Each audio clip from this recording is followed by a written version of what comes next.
Voilà, donc un petit test pour voir si tout est ok. Ah, ça commence bien. Hey, oh, oh, oh, oh, oh, oh, oh, oh, oh. Hop, et voilà. Donc, est-ce que si je partage comme ça, est-ce qu'on entend bien? Est-ce que si je parle du jeûne d'Esther, de la tentative de génocide du peuple juif, on entend bien? Est-ce que c'est correct? Voilà. Sachant que 17, ça n'a franchement pas beaucoup de rapport avec la date, mais le décor, là, j'aime bien comme ça. Sinon, j'ai 15, 16, 15, 16, 19, 18, c'est pas terrible non plus. 4 derrière. Mais je trouve que le décor, il est bien comme ça, hein, c'est pas mal. Hein. Donc voilà, si on m'entend bien, eh ben, on peut partir sur ça, si on entend bien. Voilà, on va voir. Shalom. Oh. Bonjour. Alors voilà, un nouveau petit décor. J'expérimente, j'espère que c'est pas trop mal. J'ai choisi ce décor par rapport au thème que je vais aborder concernant le livre d'Esther, car nous sommes dans la période de Pourim. Et donc je me base sur le livre d'Esther pour apporter un petit partage. Ah, ben oui, j'ai choisi un décor un peu spécial, c'est qu'on est dans la cave.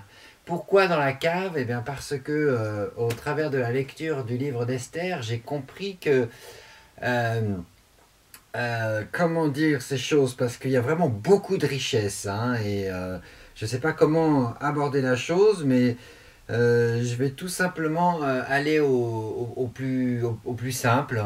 C'est que j'ai compris que donc Esther a été choisie comme reine. Hein. Je résume très brièvement l'histoire parce que sinon ça va être compliqué. J'ai pas beaucoup de temps, mais j'ai suffisamment de temps pour le message que je veux donner. Si toutefois je me lance.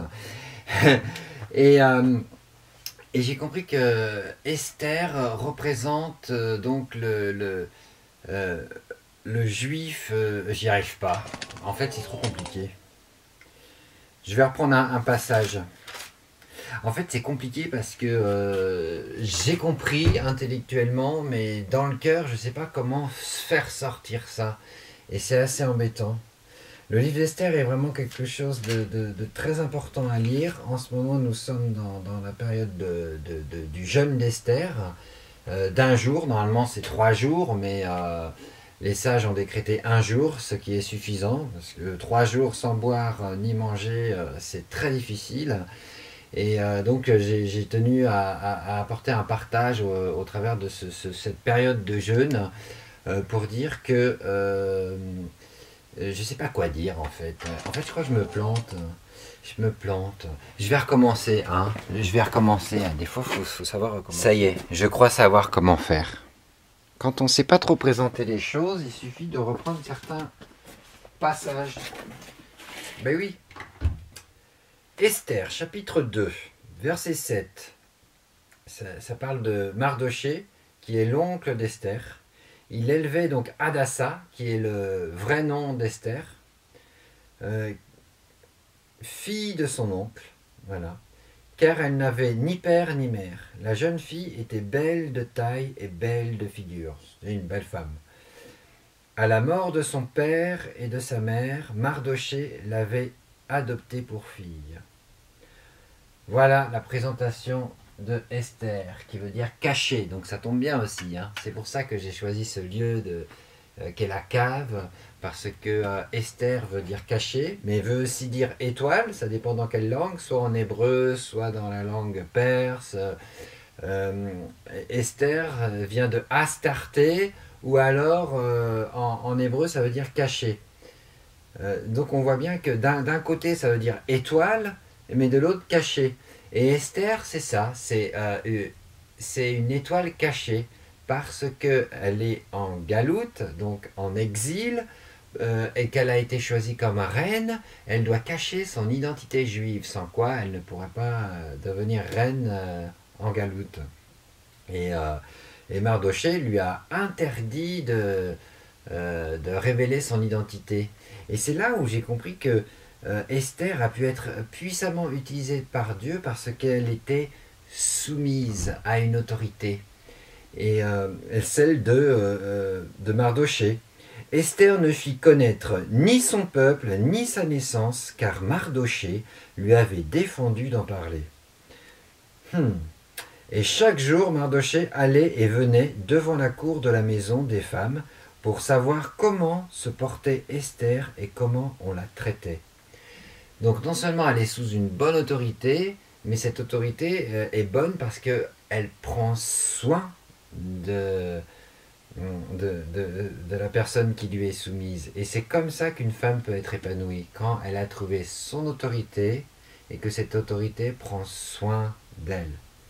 Donc hier c'était la journée de la femme, aujourd'hui c'est le jeûne d'Esther.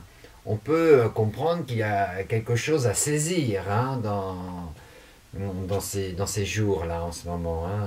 La période de Pourim, en même temps que la journée de la femme hier. Euh, le livre d'Esther qui parle vraiment d'une femme bien soumise, à une bonne autorité, et c'est ce que résume l'évangile. Le Machiar est soumis à Dieu, mais l'homme est soumis au Machiar, et la femme est soumise à l'homme. Et voilà, et ça fait une bonne hiérarchie divine, et c'est que dans ce sens-là où tout peut bien se passer. Et donc, Hadassah, qui a pris le nom d'Esther pour faire moins juif en Galoute, était bien soumise à Mardochée. Et donc Dieu pouvait l'utiliser. Esther n'avait fait connaître ni sa naissance ni son peuple, car Mardochée le lui avait défendu, et elle suivait les ordres de Mardochée aussi fidèlement qu'à l'époque où elle était sous sa tutelle. Donc même en Galoute, en exil, même quand on est à un moment donné plus vraiment sous la tutelle, et ben on doit quand même garder le respect des enseignements qu'on a reçus. Et si toutefois la personne qui a autorité sur nous est absente, on doit quand même respecter ce qui nous demande. Mais ça peut marcher que si cette personne elle-même est sous l'autorité divine.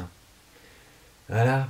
Et ça c'est indispensable pour une femme, car la femme a été créée pour être une aide pour l'homme. Dieu a ôté du côté de l'homme la partie femelle de l'homme, et on a fait un être. Mais cet être, la femme, doit être soumise à l'homme si seulement l'homme est bien soumis à Dieu, au Machiar, et Machiar à Dieu. C'est très important, et on voit que au travers de ça, Dieu a pu utiliser puissamment Esther, ou Hadassah, qui est son vrai nom. Et c'est vraiment très important de comprendre ces choses. Voilà. Et c'est vraiment... J'aurais tellement de choses à dire. En fait, c'est pour ça que j'arrive pas. C'est parce que je sais qu'il y a bien peu de temps par rapport à tout ce qu'il y a à partager avec le livre d'Esther. C'est tellement merveilleux ce que j'ai découvert. Mais il faudrait beaucoup plus de temps. Et autant rester simplement sur le principe que Esther était une femme soumise à l'autorité que Dieu lui a choisie, en l'occurrence Mardochée, et même quand elle était soumise à une autre autorité, elle respectait premièrement ce que Mardochée lui demandait. Et je trouve que c'est un exemple de comportement de femme, de savoir être soumise à une autorité. Alors, de nos jours, on nous enseigne plutôt le contraire, que la femme doit être libérée, mais ce qui est normal, c'est parce que les hommes ne savent pas représenter une véritable autorité. Et je parle même pour moi, j'y travaille avec mon épouse, mais je vois que Dieu m'aide, et je vois qu'on peut espérer en cela si on s'appuie vraiment dans l'enseignement du Messie d'Israël. Donc c'est important pour les hommes de bien se soumettre au Messie, et les femmes de bien se soumettre à leur autorité masculine, qui est censée être bien soumise aussi au Machiar. Et c'est là où on pourra vraiment vivre l'épanouissement de l'homme et la femme. Les deux pourront vraiment vivre quelque chose d'extraordinaire s'ils respectent cet ordre de soumission que Dieu a choisi. Hein. C'est pas... c'est pas l'homme, hein. C'est la parole. Hein. C'est pour ça que je me permets de le dire, sinon jamais je dirais ça. Donc c'est pour ça que j'ai décidé de me soumettre au Mashiach et de ne pas rester caché, mais me mettre à la lumière. Et voilà, partager des petites choses que j'ai comprises. Et c'est vraiment important. Je vais m'arrêter là parce que j'ai pas plus de temps, mais il faudrait que je vois pour faire plus long parce que j'aurai beaucoup plus de temps et je pourrais aborder tous les sujets. C'est tellement bien le livre d'Esther, c'est tellement bien. En tout cas, ce que je voulais aussi noter, c'est que si cette femme, Esther, a su être soumise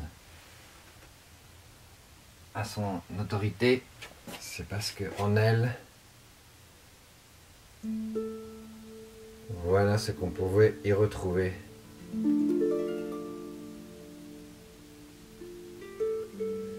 Dans son cœur, plus profond d'elle, malgré la galoute, malgré la persécution, malgré toutes ces choses, elle a gardé l'héritage au plus profond de son cœur, qui est la Ménorah, qui représente l'Esprit de Dieu, qui veut demeurer en chacun de nous.